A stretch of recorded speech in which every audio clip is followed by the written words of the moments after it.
সবাইকে স্বাগত জানিয়ে আজকে রেসিপি শুরু করছি। আজকে কিন্তু আপনাদের দেখাবো কোকোনাট পুডিং।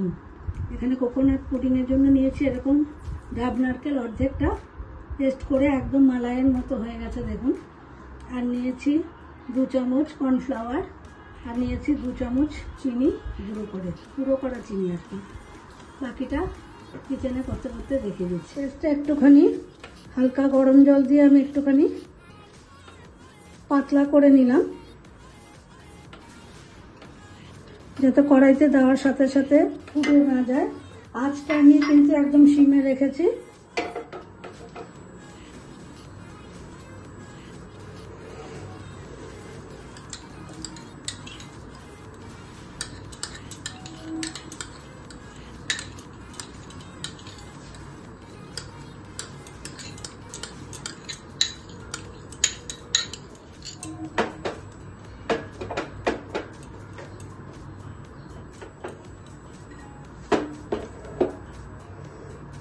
দিয়ে দিচ্ছি কর্নফ্লাওয়ারটা একটু গুলে নিয়েছি জলে।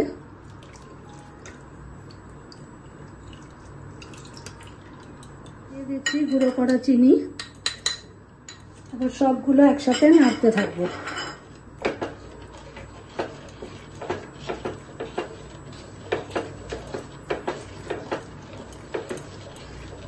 যতক্ষণ না একটু ঘন পাক মতো হয়ে আসছে ততক্ষণ আমি নাড়তে থাকবো। আঁচটা কিন্তু বাড়াবো না, তাহলে নিচে ধরে গেলে কিন্তু মুশকিল হয়ে যাবে। একটু সময় নিয়ে ধৈর্য ধরে করতে হবে।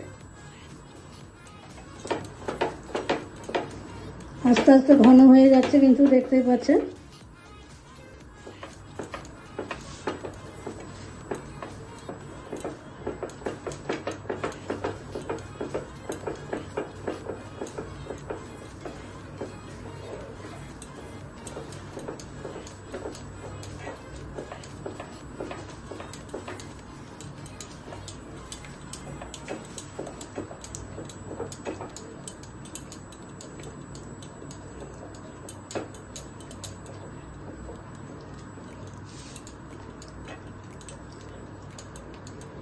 জালটা কিন্তু হয়ে আসছে আমার।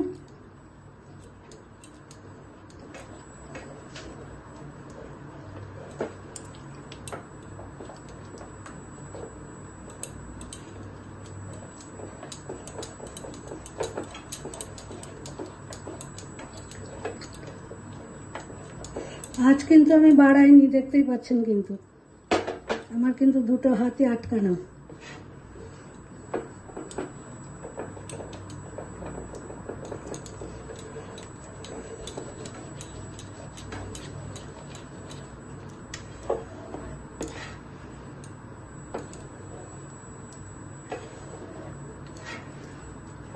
একদম হয়ে গেছে আমার। এখন আমি ওভেনটা অফ করে দিচ্ছি।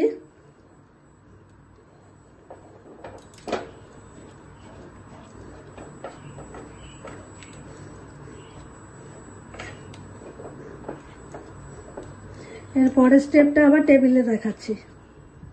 আমি প্যাচুলাটা দিয়ে এই বোলটার মধ্যে সেট করে দিচ্ছি।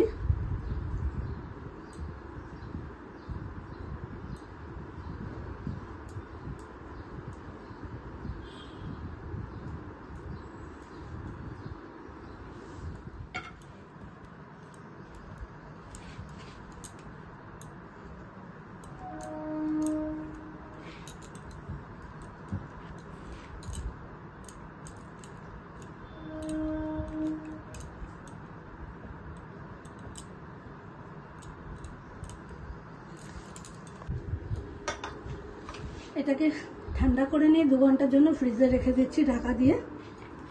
2 ঘন্টা বাদে আবার দেখাচ্ছি। বন্ধুরা, কোকোনাট কাস্টার্ডটা কিন্তু 2 ঘন্টা বাদে দেখাচ্ছি।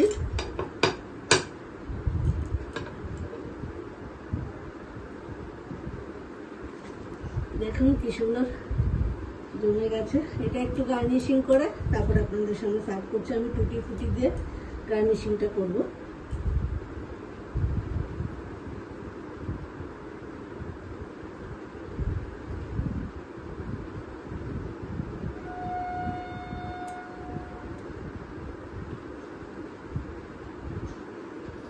কোকোনাট পুডিং রেডি একদম, কত সহজে হয়ে গেল আর কি সুন্দর কালারফুল হয়েছে। দেখুন আপনাদের পছন্দ হয়েছে তো?